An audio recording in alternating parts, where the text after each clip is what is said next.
When 9/11 happened, I was in the first grade, and I was actually in a private Christian school.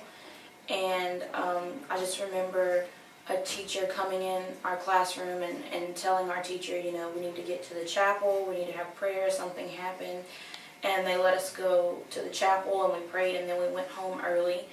And my mom picked me up, and we went to my dad's job, and we were watching the TV, and I think it was CNN or MSNBC, and they just kept showing the footage over and over, and I didn't understand what was happening, but I saw my dad start crying, and that was the first time that I'd ever seen my dad cry like that.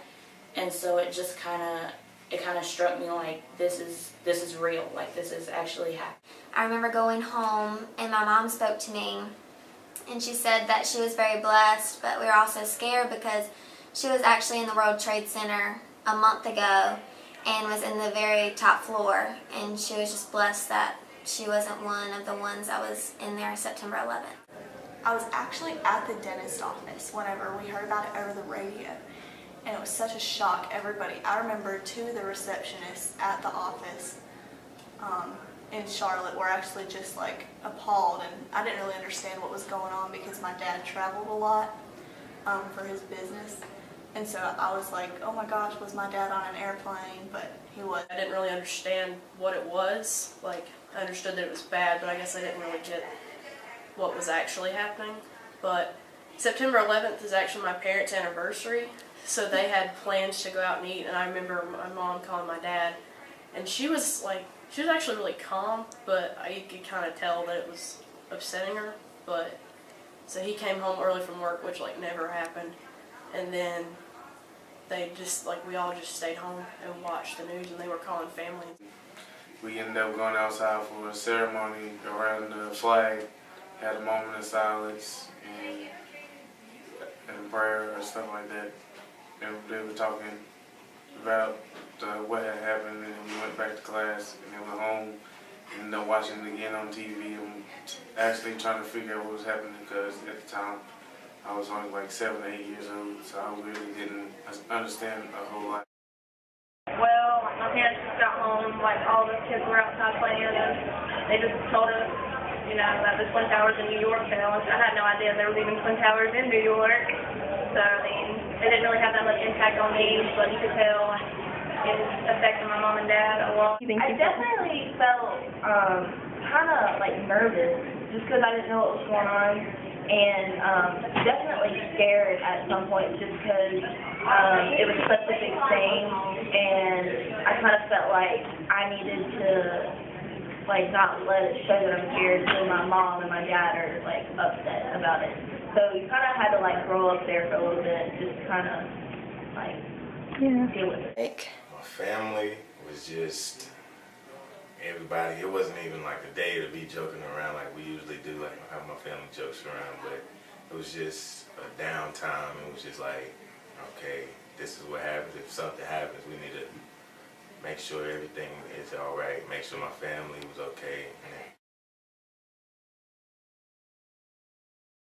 Me realizing everyone else that like you're never completely safe, even though you always, I mean, you may feel like you are, and anything can happen to anyone, even though you won't expect it. And it's just, it's something you have to be aware of, and you have to be more careful these days than you used to have to be.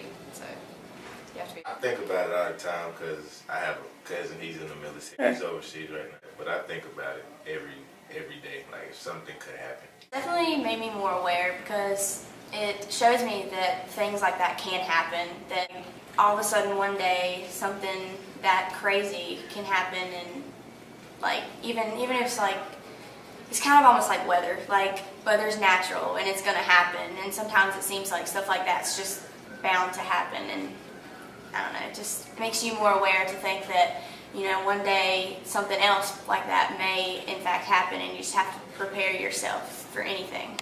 I do think about 9/11, I do think about terrorism, and I think about ways that our government tries to keep us safe from things like that happening, and I feel like our government is doing a good job of trying to keep us safe, and I'm just really thankful. I'm not happy that 9/11 happened, but in it happening, it kind of helped us to protect ourselves more and to protect the country more. So It's really easy to see, like, when you go on a plane and stuff, because, like, we've always grown up having to take your shoes off and, like, take everything out and get scanned and everything. And I hear, like, my parents talking about that it wasn't always that way, and it's a lot different that way with terrorism for planes and stuff.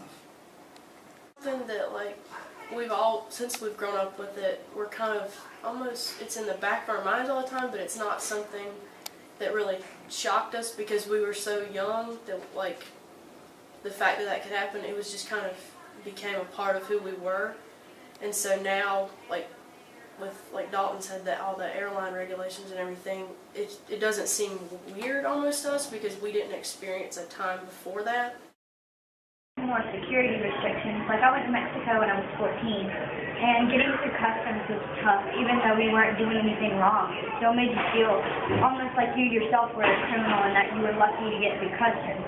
And in reality, it's just they're trying to keep you safe and stuff, but it feels like a hassle, but honestly the restrictions are necessary now.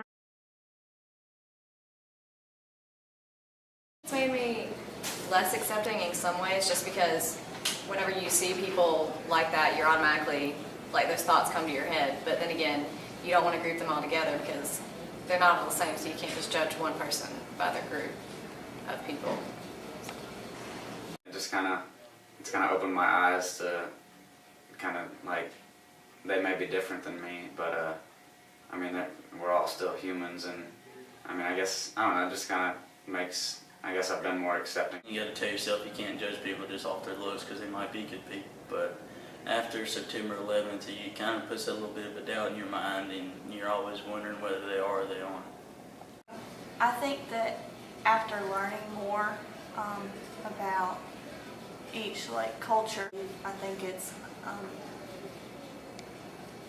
it's not as easy to be, like, prejudiced or racist or judgmental of other cultures or other parts of the world, because we can't just judge a certain group of people by the way one person acted. I think our generation definitely has to be more tolerant because, we go to school with them, and, I have nothing against them. I just think that they might look different, they might talk different, they might think differently than we do, but they're still like people, and they went through this just as much as we did.